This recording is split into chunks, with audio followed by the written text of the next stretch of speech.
You're listening to Whoa! Potluck.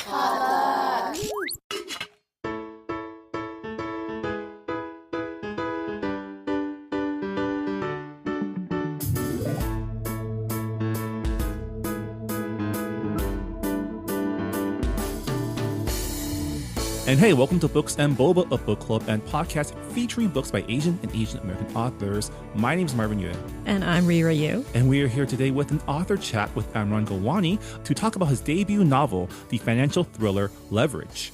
As always, Books and Boba is supported in part by our listeners. So if you've been enjoying our podcast and want to become a bigger part of our book club, head on over to patreon.com/booksandboba, where as an official Patreon member, you can access to our members-only Discord server, where you can chat with us and fellow book club members about all sorts of things, including our monthly book club picks in real time. And if you join us at the Honey Boba level, you also gain access to our monthly bonus podcast Boba Chats, as well as the opportunity to help us pick a quarterly book club pick. Our next patron's choice is going to be our October pick. So if you join now, you actually get the chance to help us pick next month's book club pick. Yeah, so we talked to Amran Gowani, who is the author of Leverage, as we previously mentioned. And it is a financial thriller about pretty much a rising star at a hedge fund company who falls from grace and loses $300 million in a day. No big deal. And then gets threatened by his boss to make it all back within 3 months. Otherwise, he's going to blame him for insider trading and for being a terrorist. So big stakes. And we talked about, just the evil world of capitalism and corruption and what it means to be a person of color in an industry that is run by powerful white men. So I hope you guys enjoy this talk with Amran.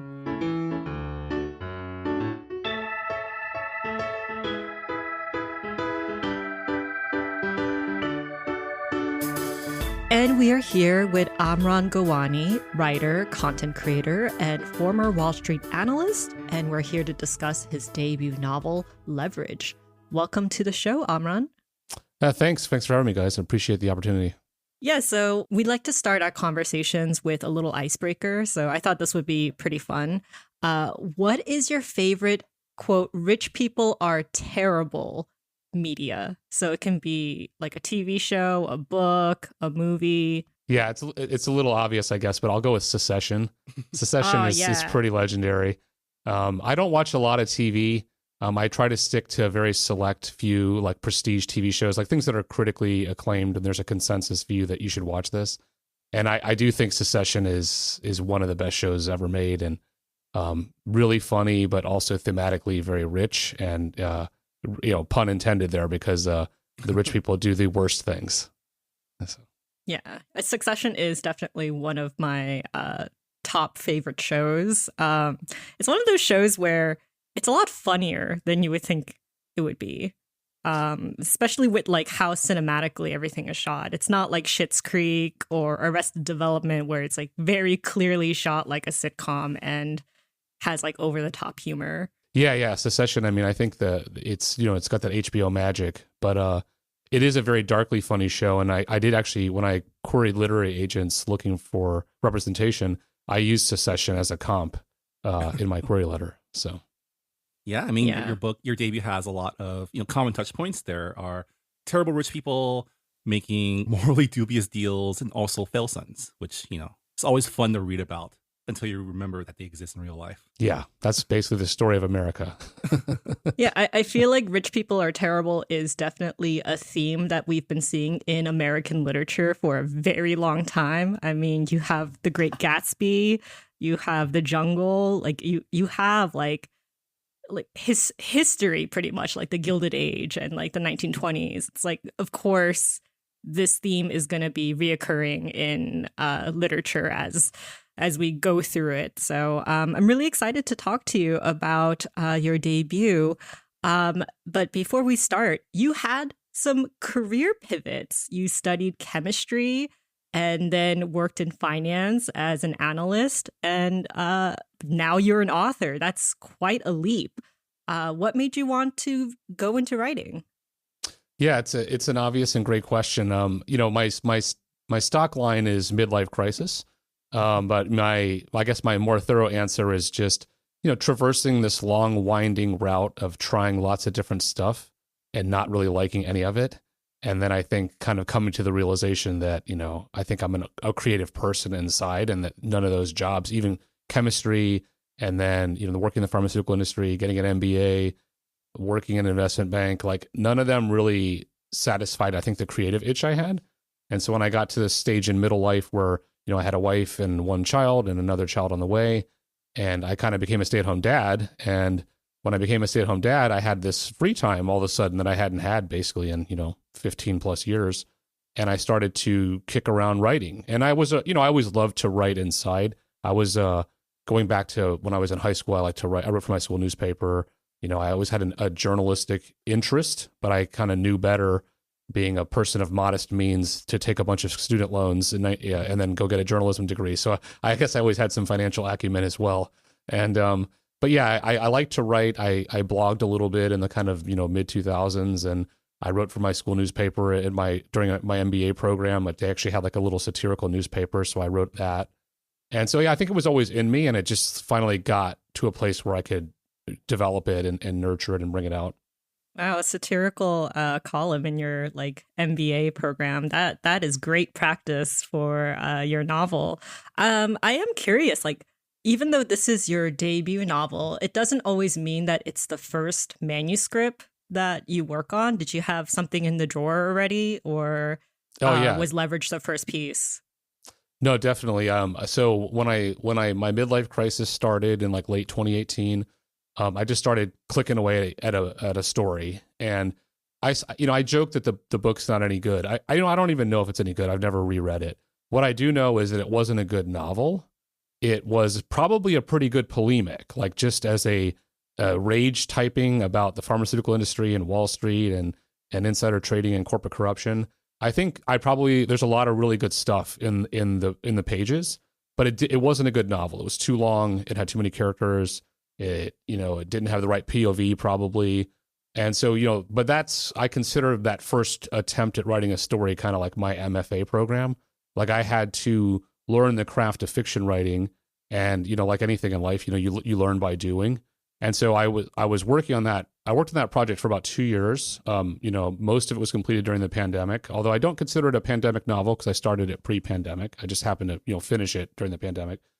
And I don't think, like I said, I don't think it's super bad or anything, but it wasn't where it needs to be to get traditionally published. And so after I took that one out to try to get literary agents and basically went 0 then I said, there's something clearly wrong with this manuscript, but at the same time, I really loved the process of writing this book. And so my wife at that point was like, is your midlife crisis over? Are you ready to go get a real job again? And I was like, nah. And so then I started writing Leverage, and with Leverage, everything kind of clicked. I think I learned a lot from my first manuscript that I worked on that went nowhere. I made some of those structural changes. I made it, the protagonist was more like me, so it was a little easier to kind of capture what that person might be feeling and going through. I put it in first person, and I really leaned into the comedy, and I made the pacing just relentless. The book just never slows down, and that's something that I knew I needed to do if I wanted to kind of get an agent in that kind of thriller commercial fiction space, was really streamline the story and make it shorter and then make it really, really move. And so I was able to luckily put all that together and then hook some agents and get a deal. Yeah, I feel it makes sense that you wrote for a satirical newspaper for your MBA program, because as someone who also went through business school shortly after the financial crisis, I feel like until you really study business and how business decisions are made, how numbers are actually used, and what actually goes into the data that people use, I feel like it's hard to understand just how much all of that is ripe for satire. Just how much is made up or based on vibes, and how much people take those vibes very, very seriously. No, totally. And, there's probably something wrong with my brain wiring. I mean, I've always been a satirical guy by nature. I've always been kind of a smart ass and someone who cracks jokes and inappropriate jokes and dark jokes in particular. It's kind of the nature of my personality. And so that obviously lends itself to satirical writing. So before I even conjured the idea of ever writing a novel, I was still the kind of guy that would write a short form satire piece and just and email it to my friends. Here's just something funny I thought of. And so, like I said, that kind of innate skill was always there. And then I learned how to kind of develop it, for a proper full manuscript. But like to your point, Marvin, I mean, when I got in the world of business, I was like, man, you just couldn't make any of this up. And I don't want to put myself on a pedestal that I don't deserve to be on. But my favorite book, or certainly the book that's most influential on me, is Catch-22. And I was like, can I do Catch-22 in the world of corporate America? Like that was basically what I was trying to do with even the first manuscript I worked on, and then even more in particular in Leverage. Like I really was like leaning into just how chaotic can you make this? Because at the end of the day, there's nothing that I could write that's more insane than what's happening in the real world. I was just going to ask you that, like, in your opinion, like, how challenging is it to write a satirical novel about finance and corruption when we live in a timeline where, like, Elon Musk and Peter Thiel and Donald Trump exist? It's just like they're pretty much supervillains, but in real life. So, like were there parts when you were writing your book where you're like, I should reel this back, and then you're like, no, actually, let's go full speed. Totally. And what's really funny about that is when I was first writing the book, I was like, is it even realistic that he would lose $300 million in a single day? And I'm like, that's a lot. And then you just look at the news, and then you're like, Wirecard was this company in Germany that was, I think it was $25 billion market cap. The whole thing was a house of cards, just completely made up, went from, 1 to 0. Warren Buffett, who, is one of the good guys of finance, allegedly. I mean, I don't think there's any good guys in that ecosystem personally, but he's ostensibly a good guy who has good values. And he bought $1 billion of Activision stock about a month before it was acquired by Microsoft. And who's his buddy? Bill Gates, guy who knows Microsoft inside out. No, I'm not claiming, just to be clear, that they did anything wrong, but $1 billion bet 1 month before a deal. I mean, once I saw that headline, I was like, all bets are off. Like I can do whatever I want. There's nothing that it couldn't be believable. And then of course now, here we are 10 years later, and I set the novel in 2015 for basically 3 key reasons. 1, I didn't want to write about Trump. 2, I didn't want to write about the pandemic. And 3, I had specific experience in Wall Street at that time, so I knew I could be very accurate. And technology has changed quite a bit, and so especially in the hedge fund industry, which is more automated and algorithmic now than it was even at the time. So those are kind of the 3 main reasons that I set the novel in that period. But if you look at the headlines now here in 2025, I just yesterday, or whenever people listen to this, Oracle had a huge jump in the stock market on this whole AI hype cycle, and this company stock jumped 35%. And I heard that Larry Ellison, the largest shareholder and founder of the company, his net wealth increased by $100 billion in one day. $100 billion in one day. So, I mean, at this point, it's like nothing is too absurd. And I mean, and again, I don't want to get on my soapbox too early in the podcast, but, that's a grotesque, culture we live in. And so I think, when I wrote Leverage, I was like, how can I make this as in your face as possible so that there's no ambiguity about what we're doing here? Just hearing you talk, I can it seems like even though writing is very creative and free flowing, you have a very analytical side. You have you were giving examples of other books that you studied, like Catch-22, and it really seems like you kind of understood the craft, the structure, and also how the business works. Did you approach your writing that way as well, or was it more like you figured everything out after you wrote your manuscript? Yeah, I mean, I think broadly speaking, I mean, I consider myself a scientist at heart. That's why I went into chemistry way back when. But I think maybe I would broaden that lens out to just analyst. I like to study things and learn them, and I'm a lifelong student. And so, I was a pretty good chemistry graduate student, even though I didn't pursue that path because, I did a lot of research and I studied things and I really thought about the principles at play and how to synthesize molecules. And then when I said, hey, this isn't for me, and I went to get an MBA, I went to Carnegie Mellon, which is one of the top, quantitative and tech schools. And I really thought hard about okay, valuation is a kind of intrinsically ludicrous thing, but what are the actual principles underlying it? And so, yeah, I thought about very analytically about that. And when I worked in the investment bank, I think I was definitely more of a quantitative guy in terms of even the way I thought about, ultimately what's a business of just built on supply and demand and hype and bulls and bears. And it's not as mathematical as people realize, but you can bring a very analytical lens to it. And so, I think that just kind of continued as I thought about the craft of writing. Like when I first wrote, like I said, the book that didn't go anywhere, I probably wasn't being analytical enough. I was probably just relying on, hey, I have some creativity and I have a way with words and I'm a pretty funny guy and I can just make this work. And then when it didn't work, I was like, okay, well, let me now put my analysis hat on, which is I should have done in the first place, and said, okay, well, what I really did is I studied the business of publishing to then think about how to improve my craft. So like I said, my first book was way too long. It was like 115,000 words. Oh, and wow, I said, okay, that's long. It's too long, especially for a contemporary fiction. It's not even outrageously long, but it's too long for the genre.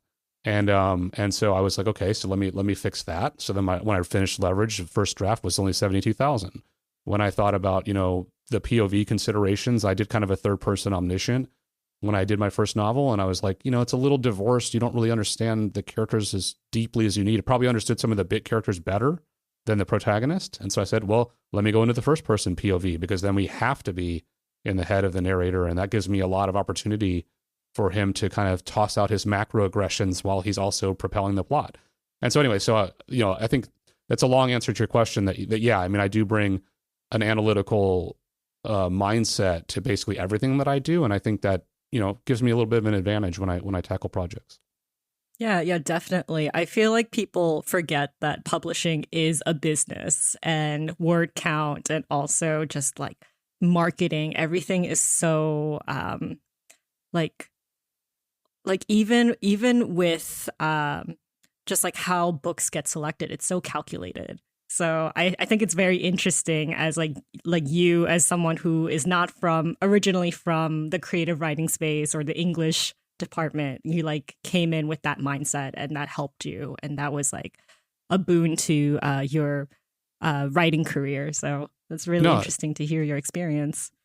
No, I appreciate that. And I like one of the examples that I give people, because I mean, it is a stereotype, but it's kind of alarmingly accurate that a lot of writers are not very business savvy, and they don't want to accept that publishing is ultimately a business. And so, if you just reduce it down to its nuts and bolts, a book is just like a widget, and you're trying to make the widget as cheap as possible and then sell the widget for as much money as possible. And just capitalism 101 there.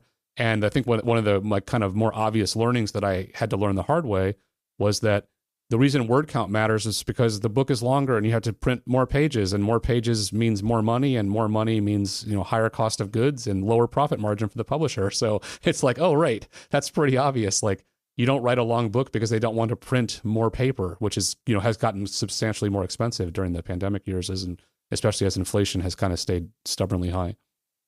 Yeah, if you're not going to write the next Game of Thrones, then it's like your book better be under 100,000 words. Absolutely.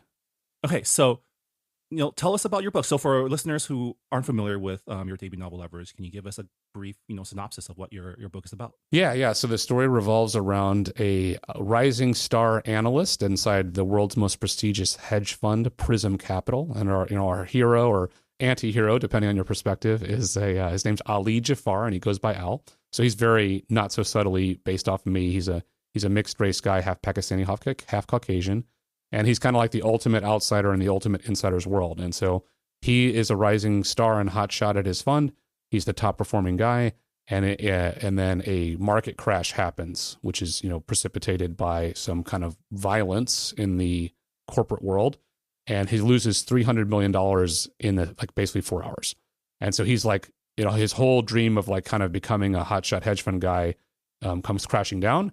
And he's basically certain that his boss is going to fire him. And instead, his boss, who's like politically connected and like a real sadist, says, actually, you're going to get that $300 million back in 3 months, or the government's looking at us for an insider trading investigation, and you're going to be our fall guy. And so that is kind of like the setup for the story. And Al is basically backed into a corner on, chapter 1, page 1, and he needs to kind of figure out a way to get this $300 million back.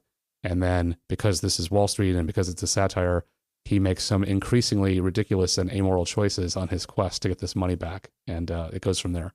Yeah. So, in addition to all the financial shenanigans that your main character gets up to, your book also dives pretty deep into like the financial world and uses a lot of financial lingo. But I really liked how you didn't spend too much time, getting into the nitty gritty of how everything actually works. Like, for example, like what a derivative is. Can you talk about how you balanced telling a compelling financial story, especially for readers who may not be familiar with like those financial terms? Yeah, no, it's a real challenge, and you have to make a decision about how much granularity and technical jargon you want to put in the novel, and how much you can get away with, so that where you don't lose the reader still, but you don't take them out of the story.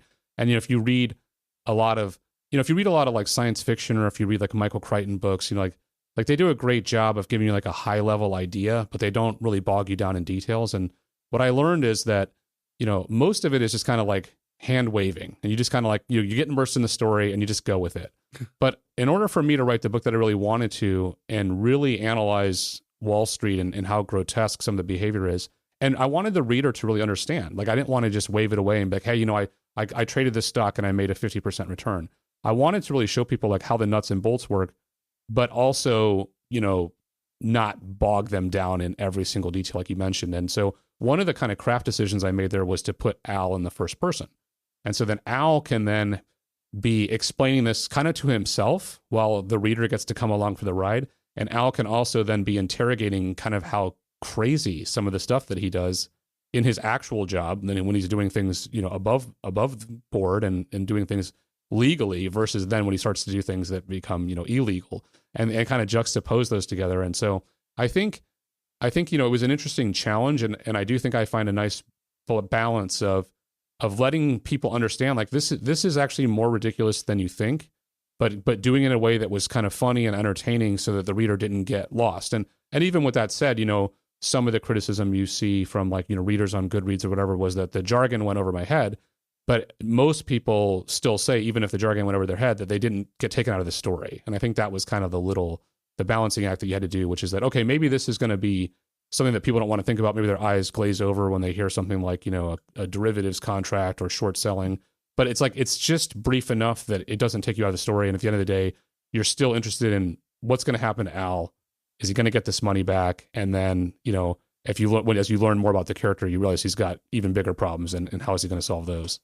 Yeah, I think what really helps is, like you said, putting the book in first person, because you're not going to have your character explain all the financial terms when he already knows what they are. And also just people's reactions to when the things happen in the market. And it's like, okay, people are, pretty much acting very abnormal. So I'm guessing that this is something that doesn't happen very often. And, I'm one of those readers who like I am not someone who is finance savvy. So I was like, oh, okay, something bad happened. Let's go. So I think you did a pretty good job balancing the terminology and also getting the plot moving forward without bogging everything down. No, that's great to hear. And that was the goal, was to kind of, what I learned from writing my first book was that, novels are ultimately about characters. And so the reader has to be invested in Al. And Al just happens to navigate this crazy world of hedge funds and high finance. And so the world of Wall Street is ultimately the setting, right? It's not really the plot. And so Al and his actions drive the plot. And I think that I was able to kind of marry those together and find the right balance. So that was great to hear that struck the right chord for you guys. Yeah, I mean, something I really like about financial TV shows, say Industry, right, is they create high drama out of scenes where people are literally just looking at computer screens and talking in phones. And I definitely think your book captured the high intensity of those scenes really well. Yeah. I mean, I think that's one of the challenges that I had when I was looking for agents. Actually, was positioning the book as a thriller when there's, frankly, there's economic violence, but there's not a lot of physical violence, right? A lot of people think thrillers, they think murder, they think some kind of crime. And so what's interesting is you have to keep the reader in suspense in a world where, like you said, not a lot doesn't actually happen. Most people are just looking at their phone, looking at their computer screen. It's kind of boring until you understand the context. And so it's the context that really drives the story. In the opening chapter when Al is talking to Jenny, and it's he says that their whole fund is in the red, and you might not even know what that means if you're not familiar with Wall Street, or you don't look at your stock portfolio every day. but her reaction tells the reader like, ooh, this is a catastrophe. Like this doesn't happen at Prism, right? Like this never happens to Al. And like you can get that, but I think it's very context dependent. And I've watched a little bit of Industry, and I think they do a good job with that too. And of course, when you have a visual media, the actors can really carry a lot of the weight for you with their facial expressions and with their tone of voice and things. And so when you put on the written page, you do have to find ways to be quite efficient. So Al is very good, very competent at his job. He's like a top performer, and it's in an industry where nepotism is like very predominant. And despite this, he believes that he can get ahead by working hard. Like he believes in meritocracy, and he believes that he got to where he was with all of his hard work and with his brains. But he kind of has a reality check when he comes into contact with insider trading and like the shadier sides of the business. Can you share your thoughts on, the relationship that a lot of people of color have with the illusion of American meritocracy? Because I feel like this is something that a lot of us experience, especially when we are like college educated and we think that, we've kind of achieved what our parents wanted us to achieve. And then the illusion just kind of breaks. There's kind of two ways I think about this. There's one is, what I saw in my, dealings in corporate America. And then there's two is, how do I experience it as a person of color? And in particular, me being a mixed race guy who, like Al in the story, again, his backstory is modeled off my backstory, where my dad is from Pakistan, but I never really met him.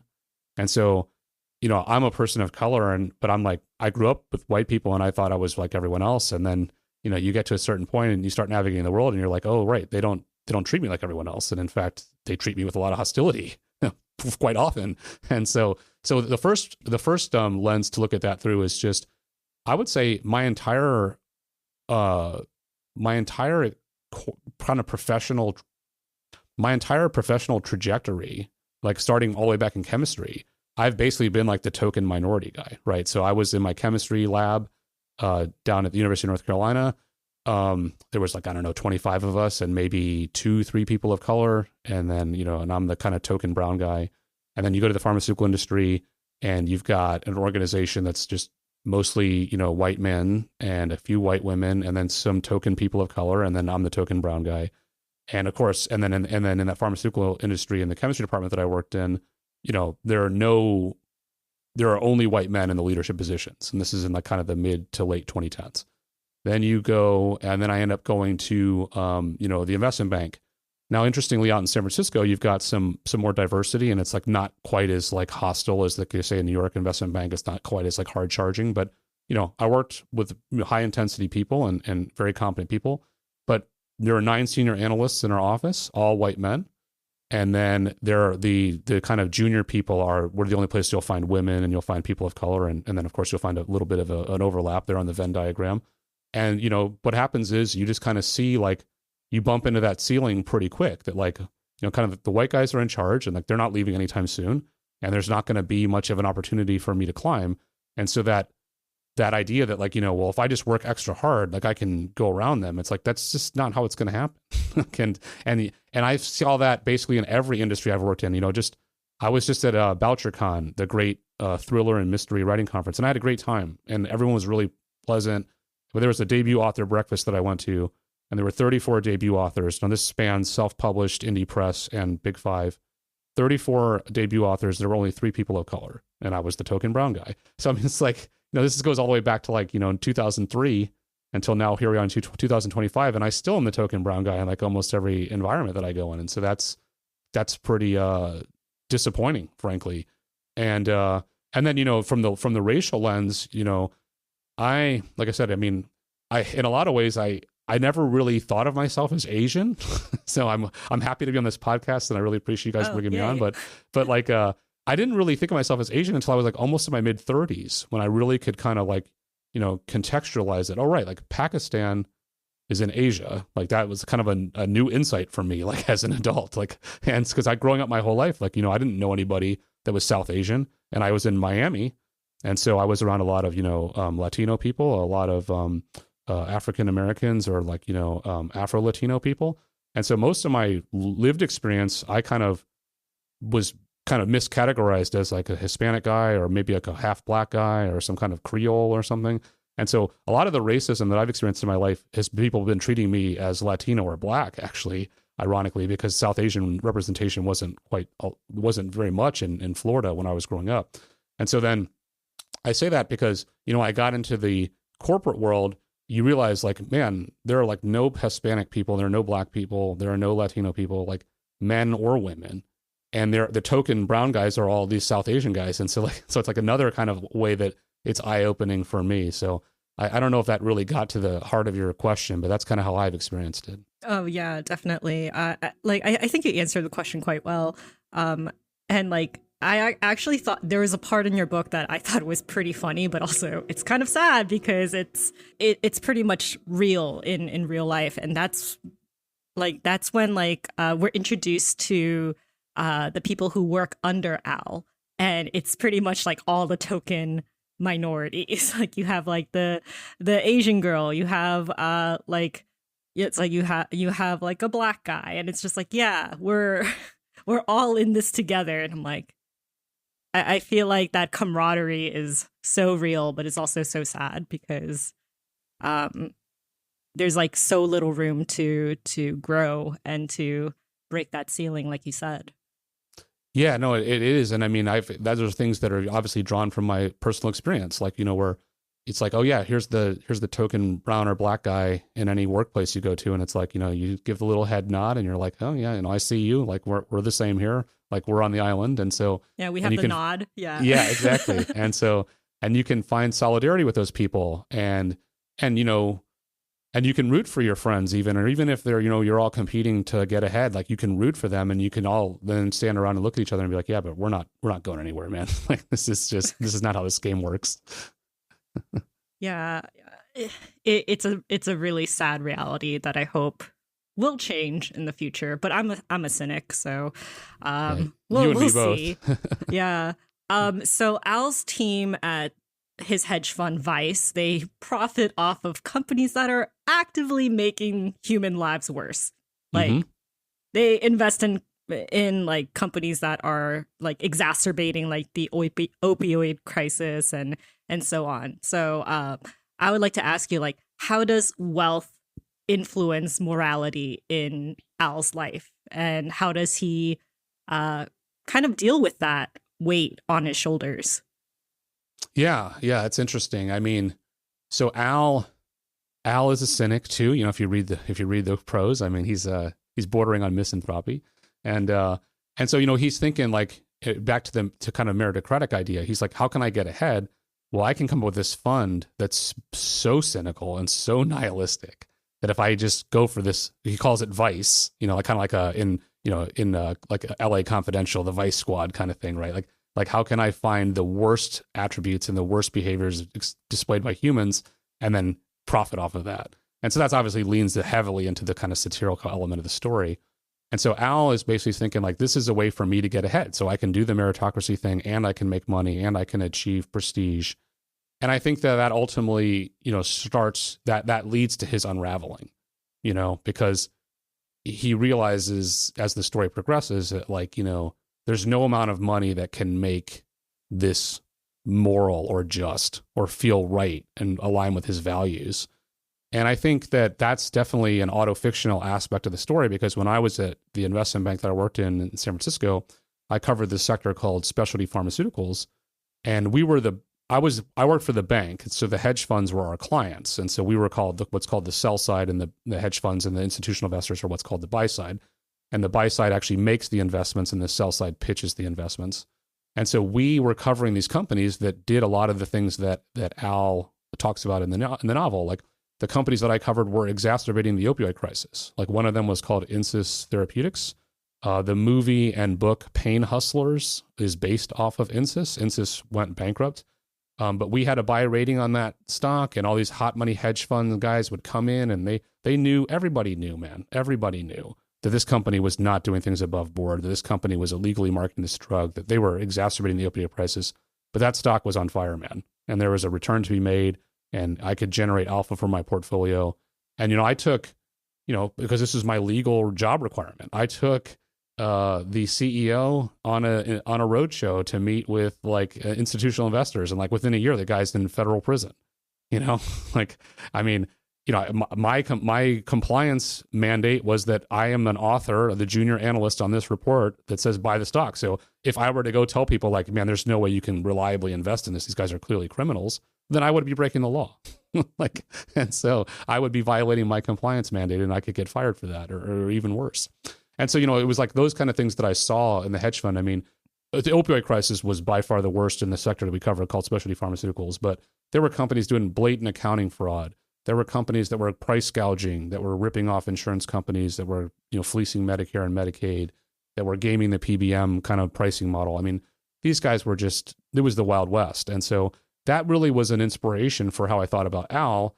And then thinking like, okay, what about like maybe a refracted version of me that's on the buy side of this hedge fund, that's then trying to climb the ladder and trying to do the meritocracy thing and leaning into his like most nihilistic impulses. And that's kind of where the idea for Vice came. And I do think that ultimately, Al finds the kind of, character arc where he's just like, you know what, you couldn't give me enough money for me to think that this was the right thing to do.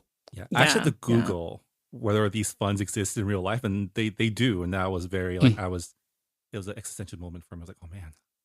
Yeah. And I think interestingly enough, and this is where the best part about writing fiction is that you don't have to get everything correct. A lot of these Vice funds don't perform that well, ironically. And that's, most actively managed funds don't outperform your broader S&P 500. That's a known phenomenon in the hedge fund industry. The hedge fund industry is about taking your money and charging you a shit ton of fees, and then putting that money in our pocket, and then being like, hey, we hedged you guys. We didn't make any actual money. You would have been better off buying a Vanguard ETF, but you were hedged. And like that's kind of how the whole business model works. And so, but yeah, no, those Vice funds historically, at least this is the data that I studied around that time, actually haven't performed as well as you might imagine, considering humanity's worst impulses. Yeah. Yeah.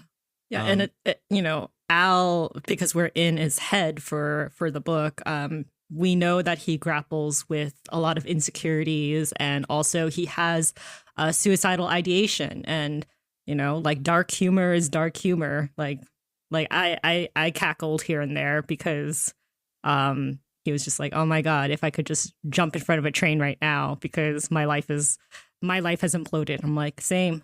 I feel you.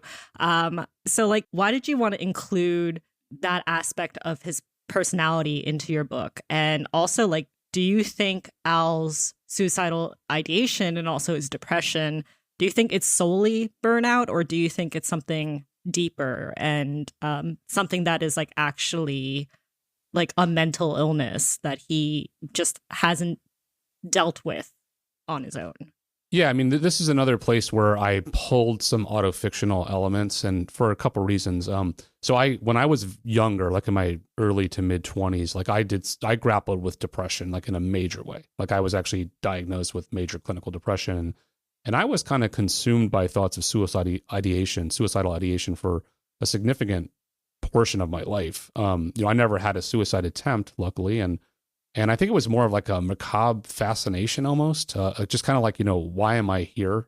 And like, I think, so a lot of that is derived from kind of lived experience, some of my own kind of like darkest thoughts, and infusing those into Al, and then letting him run with them and see what he does. So like, I don't want to give the impression that Al and I are always thinking the same thing, but I thought, let me take some of my lived experience and infuse it into the character and then see what he does with it. And then of course, Al really leaned hard into kind of his satirical first person voice. And I think, obviously they say writing funny is the hardest thing to do. Well, writing funny about suicide has got to be the hardest thing to do. And I think I pulled it off because I think of the way that Al's narrative voice works. And so I think the way that it works in the narrative is, at first you kind of dismiss it as like just kind of gallows humor. And I think that as the story progresses, you realize that Al is actually very troubled, and he's got a lot of problems, and he becomes increasingly seeing suicide as a way out of this predicament. And so I think that's kind of part of his characterization. Now, from a pure craft standpoint, again, not to be too cynical about it, but if it's just a bunch of money at risk on Wall Street, I don't think the stakes are that interesting. And so, like I said, I learned from writing my first book that didn't really go anywhere that, novels are about characters, and characters are about growth and about the stakes that they face. And so by also making Al have this kind of debilitating suicidal ideation and this kind of belief that there's always an exit path for him, via taking his own life, the stakes literally become life and death. And then there's a mirror there because the stakes are life and death for Al personally, but then the stakes are life and death for society when these horrible companies and these grotesque hedge fund guys and these cynical Silicon Valley guys accumulate all the wealth and gut the government and, make it so that you can't afford to eat, that you can't afford to pay your rent, that you can't afford to just basically survive in the country. Like, the stakes are life and death for real people, while these horrible rich people, are enriching themselves at everyone else's expense. And so I wanted to kind of mirror the internal stakes of Al with the external stakes in the real world. And I think if you just say, hey, these guys are trading money and it's high pressure and it's kind of fun. It's like they're gambling against each other. It's like, no, man. Like, they're gambling against each other. But when the market crashes and people get laid off and inflation goes high, like, these are real consequences for real people in an everyday world. And the stakes become life and death for them. And I wanted that to be mirrored in the narrative. Yeah, I mean, this kind of reminds me of, I forgot his name. I'm not a finance person, but like one of the people who bet on like the housing market crash in 2008, like they made like a shit ton of money. But then I heard that like all of their investments afterward were just fail after fail. And I'm like, oh, okay, so it is like gambling. Like you can be as rational as possible and run the numbers, but doesn't mean that you're going to be lucky every single time. And I kind of saw that with Al because it seems like he was on a roll with this hedge fund, but then just like one bad, like just a stroke of bad luck just kind of almost ended his career pretty much. Right. And at the end of the day, all of life adheres to a normal distribution, which is like, you have a mean and then you have standard deviations. I know this is technical jargon, but basically everything in life fits that kind of bell curve. And so if you are, way outside the bell curve to either direction, eventually you're going to regress to the mean. That's just math. Like, you cannot escape that. And so the hedge fund guys that make a great bet and maybe make a lot of money, and then they get lauded as like somehow they're just geniuses and they just have a preternatural understanding of the market. Well, they always regress to the mean because it's math, and like no human is smarter than math. Math is just math. It doesn't care about how smart you are. It cares about doing what it does, which is just adhere to a normal distribution. Yeah, and I think that's also like, it goes with your narrative that like, in order to really truly make money, you have to cross that line because the line of like insider trading is so opaque, right? How do you know when you got information? Like the speed of information is just, that's how this industry runs.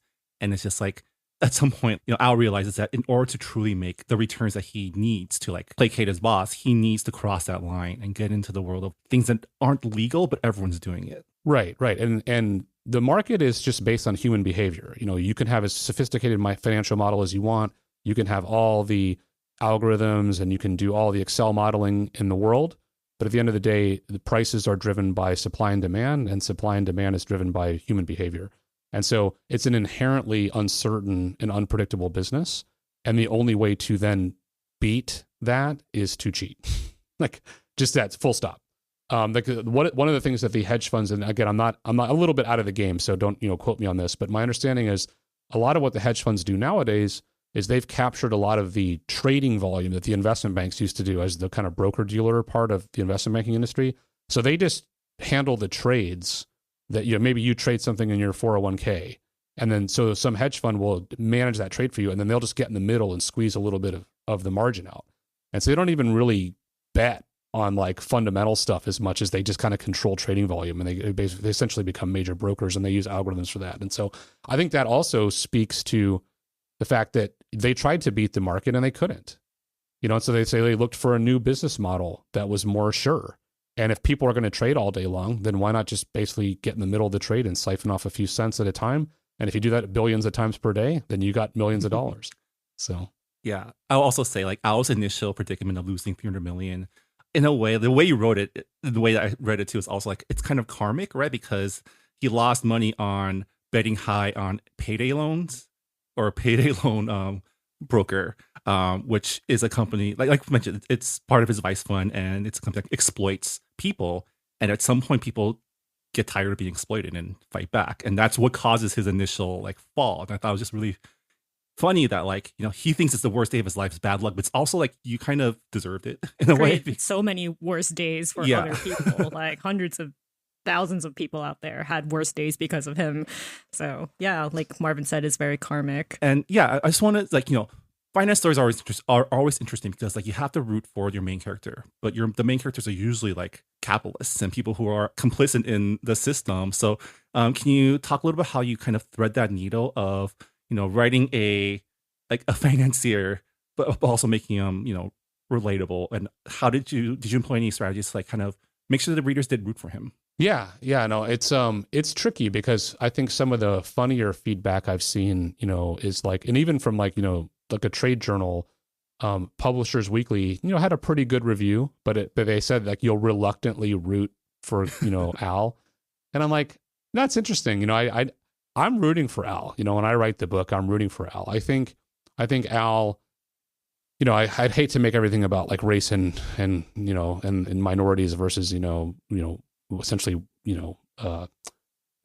white supremacy effectively, right? But I mean, I think the book would not be anywhere near as compelling if the guy was a white guy that was the Nepo baby, right? I'm just candidly, right? If we're being honest here, because I think people are gonna have a hard time empathizing with a character that comes from privilege, was experiencing privilege, and then like, oh wow, I had a bad day in the market. It's like I just think it's really gonna be hard to feel empathy for that person. And so with Al, given his kind of like tragic backstory, like right off the bat, you're like, okay, he's the underdog. So I think that really helps his character be relatable because he's like, a lot of people that have regular people, quote unquote, that are nowhere near getting an opportunity to work in these kind of major elite institutions and make big money. It's easy to criticize from the sideline, but if you had a chance to work in a prestigious hedge fund and get a big paycheck, like how many people would say no? Right. And so that's what you have to be realistic about. I mean, we're in a capitalist system and it's definitely exploitative and it's definitely unfair and it's definitely inequitable. And so, but it's not going to change anytime soon, at least as far as we can tell. So if you get a chance to get in the game, like, what are you going to do? Like on your principles, say no. And so I think people can instantly see that, okay, Al's one of the kind of guys like us, like he made it. And then he still got hosed. And so I think you automatically feel kind of bad for him. Like, well, maybe he can still make it. He can represent us, if you will. And I think that helps. And then I do think that, one of the things that I try to be cautious about is that, I'm obviously extremely critical of capitalism and I'm cautious to say that I don't necessarily think that capitalism is intrinsically bad. It's a system designed by humans and run by humans. If we run it the way we're running it now, it's definitely not working. If you ran it the way it was kind of post New Deal, with like much different tax rates and a much bigger social safety net, if the way they do it in Europe. I mean, Europe is not a social, no countries in Europe are socialist. They're capital markets with a much bigger safety net. And so they're doing capitalism just with a much different kind of tax regime and a different kind of state level, participation in the market. It's still capitalism. And I think there's a lot of misunderstanding about that and a lot of culture war crap. And so the other thing I would say is just, like Al, I worked in pharmaceutical companies and I worked in investment banks, and a lot of people are good people, actually. Like a lot of people are nice. Like most people are intrinsically decent people. And a lot of people, when you get in these big corporate environments and you're working for a pharmaceutical company and you're like, why are we charging $150,000 for this treatment? It doesn't make any sense. Like these people are having those conversations inside the building. Like they don't feel good about it. But then it's like, what's their alternative? Like quit and protest and then not be able to support their own family? And so there are a lot of people that are conflicted in these organizations, and there are a lot of people that have good values that ultimately end up in institutions that have bad values. And I think that that's another thing that you can see with Al is that even if you don't like his sense of humor, even if you think maybe he's gross or whatever, or he's, got some personality flaws, with which he certainly does, he's ultimately a good person. And I think that's what helps you kind of get behind him, even though he's, in this world of awful people. Speaking of good person and awful people, is there a side character that is like a favorite of yours? even if they're bad, even if they're awful. Yeah, I think I did a good job rendering all the characters in 3 dimensions. Like none of the, I don't think any of the characters are flat.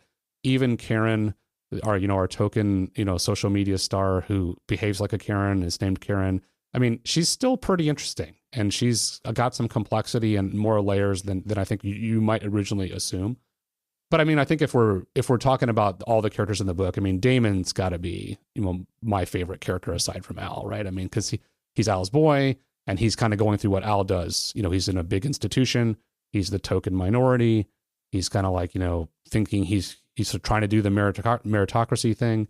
And he's, they're running into all the same walls that Al does. And I think, Damon ultimately kind of kicks the story off, when he kind of puts him on the path, when he puts Al on the path to eventually go kind of into the financial underworld. And so I think Damon is an interesting character because he's not cookie cutter either. Like he ultimately gives Al the first tip that sends him down this, path of no return, but he's ultimately a good dude, and he cares about Al, and he wants to support Al. And so I like Damon a lot, but I do think, even Brad, who is like reprehensible villain, I mean, I think he's funny. I think the jokes he makes are offensive, obviously, but I laugh. I mean, I wrote them. I thought they were funny. I think you're supposed to laugh at them. I know, like, we're in a very delicate, we want to be careful about, like, not offending people and, like, and not, alienating people. But, like, the jokes are pretty funny. I think you have to laugh at it, because if you take it so seriously, then it gives it power. And, like, you have to laugh it off and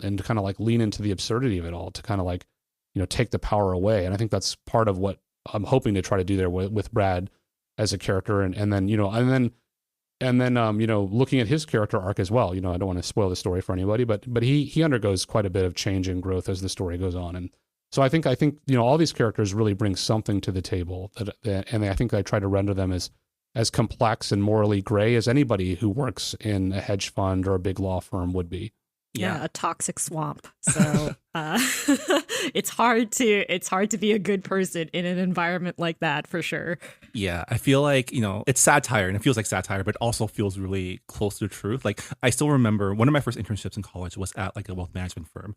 And I just remember being kind of taken aback by how bro-y everyone in the office was. Like, every weekend was about like chicks and stuff. It's like, and it was like toxic heterosexuality, and it's just like, why? Who are you trying to impress? Other men? Probably, but yeah, no, and the whole industry and most of corporate America, especially from the male macho side of it, is just rooted in a deep insecurity. I mean, these guys are all just trying to make money to convince themselves that they have intrinsic value, and the reality is, every human being has intrinsic value, even if they do bad things. And in order to convince yourself that you have intrinsic value, you have to look inward and find your intrinsic value. Like, nothing externally is ever going to make you feel like you're worth it or you're a good person. Like, you have to look inward and decide for yourself. And then that has nothing to do with how much money you make.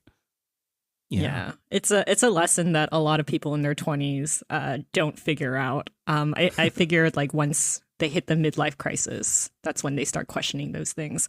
But I digress. We are winding down to our end of our time. We had such a great discussion. I know your book came out in August, so it's been some time now. How has the book tour been going for you? Yeah, we had a lot of nice publicity right at the launch. So People Magazine featured the book as like its top book of August, and it was the book of the week. So that was really neat. So I was like, my picture and the book is in People Magazine, so that was really cool. And it had some nice pub. Chicago Magazine covered it. It got a starred review and book list. And then I was big in the newsletter ecosystem on Substack for a while. I'm no longer on Substack, but I knew a lot of people there, so I was able to kind of drum up some coverage that way. And so it's kind of like the book trafficked a little bit on Substack. I've done a couple podcasts and luckily, feel very fortunate to talk to you guys here. And so, so publicity wise, I think the book did quite well. In terms of the tour, we didn't actually go on a tour. Big publishers have kind of done the math and figured out that, book tours don't really return on the investment, especially when you're a new author. Like, you end up, you send this poor debut author on the road, and they go to stores and then there's nobody there and they don't sell any copies, and it's kind of depressing for everybody, and it also costs money. And so I think what you're seeing more these days is book tours are more for like established mid-list authors or like big authors whose book is already taken off. And then it's like, we can then go on a tour to kind of run the score up. And so for me, I only did a local event here in Chicago, but we packed the house and then we had a lot of fun.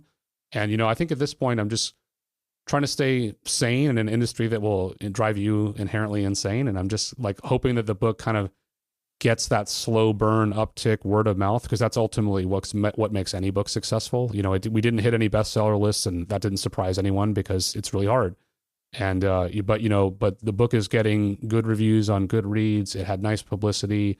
It's got some nice word of mouth, and so I just hope it just kind of finds its way into people's hands over time, and maybe becomes something that is like, hey man, you got to read this book. Eventually, the market's going to crash and it's going to be a disaster, and I think people are going to be like, hey man, did you ever hear about this book Leverage? You should check this out.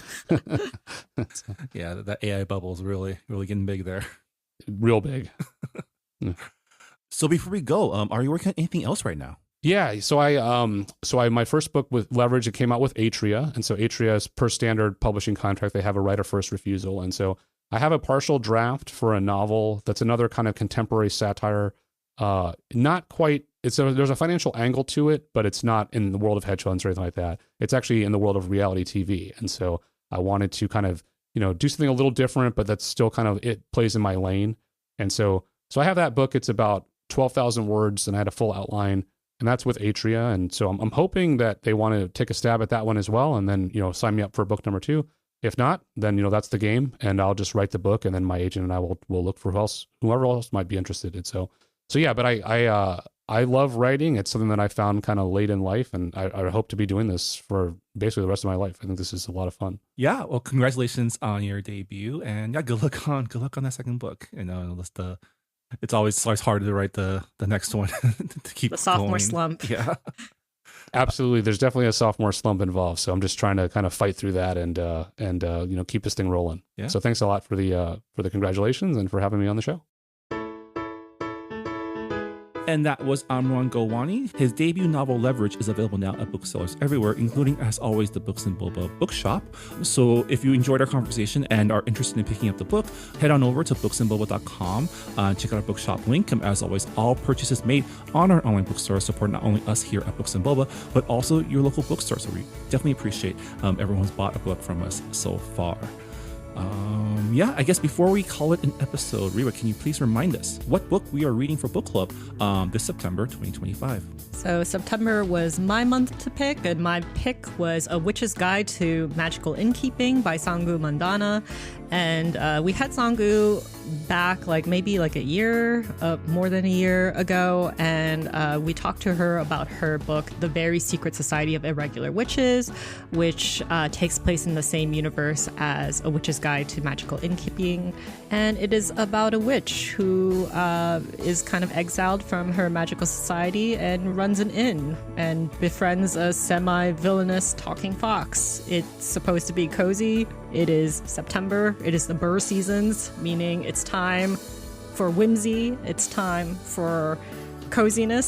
So yeah, I'm very excited to talk about this book with you all. I know some of you have already finished the book because it's just one of those genres that you just, binge read in one sitting because you're so comfortable and you're so cozy. Yeah, our book club members have definitely been enjoying the vibes. So looking forward to a very vibey book club discussion with you, Riri, at the end of the month. As always, we are doing a read-along on Discord. So if you are a Patreon supporter, don't forget to participate in our discussion. And for those of you not on our Discord, you can also give us your thoughts about the book on our Goodreads forums. As always, we love to include your feedback on our book club discussion episodes whenever possible. But yeah, that'll do it for this episode of Books and Boba. Thank you once again, Amran Gowani, for joining us, and we'll see you all next time. Bye, everybody. Bye. Thanks for listening to Books and Boba. This podcast was hosted by Marvin Yue and Riri Yu and edited and produced by Marvin Yue. Follow the book club on Twitter and Instagram by going to @BooksandBoba and engage with us on Goodreads on our Goodreads group. You can also check out past episodes of the podcast by going to booksandboba.com and by subscribing to us on your favorite podcast app.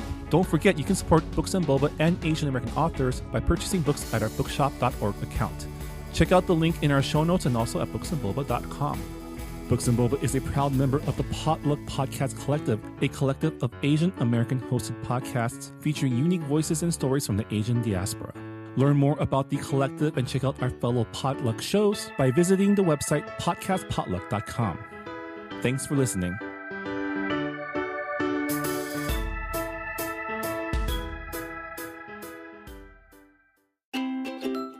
news! The Korean Drama Podcast is back for our 6th season. The Korean Drama Podcast is the podcast about watching Korean dramas by people who don't watch Korean dramas. Hosted by Candace, Jane, and me, Kim. Wait, if it's our 6th season, can we still say we're people who don't watch Korean dramas? I'm sure it's fine. Let's just call it character development, which we love in K-dramas. For our new season, we're recapping the hit 2025 romantic fantasy series Heavenly Ever After, about an elderly couple who reunite in the afterlife. Only he's now in his 30s while she's chosen to appear in her 80s. Awkward. So join us each week as we discuss the highs and lows of the afterlife in Heavenly Ever After, episode by episode. Part of the Potluck Podcast Collective.